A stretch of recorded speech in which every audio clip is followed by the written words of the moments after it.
Guys এটা হচ্ছে night time day 12 আমি এশিয়ানস লন্ডন নিউ ইয়র্ক সেশনে ট্রেড করতেছি। সো এখান থেকে আমি একটা ট্রেড নিয়েছিলাম। এন্ট্রি প্রাইস ছিল 4750 অ্যান্ড এসএল ছিল 4757 কিন্তু আমি এখানে টার্গেট রাখছিলাম 4700 পর্যন্ত যদি মার্কেট যায় তো তাহলে আমাকে 500 থেকে $600 পর্যন্ত দিত। তাহলে আমি 1:10 বুক করতে পারতাম কিন্তু আমি 1:4 পর্যন্ত ছিলাম, $200 পর্যন্ত ছিল।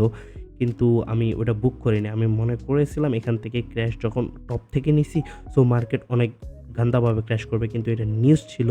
সো নিউজের কারণে এত বড় ক্যান্ডেল হইছে। মার্কেট ওভারঅল বুলিশ ছিল। সো ট্রেন্ডের এগেইনস্টে কখনোই আমি যা শিখলাম এই ট্রেড থেকে, মিস্টেক থেকে, ট্রেন্ডের এগেইনস্টে কখনো ট্রেড করা যাবে না। আর যদি করি যাতে সার্টেন গোল্ডে স্পেশালি 100 পিপস বা 150 পিপস পাইলেই বুক করা উচিত ছিল। কিন্তু আমি বুক করিনি, আমি হোল্ড করেছিলাম।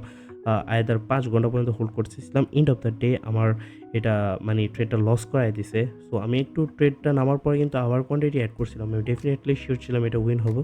কিন্তু আমার লাইক লং টার্মের টিপির জন্য এটা বুক করেনি। এটা লস হয়ে গেছে।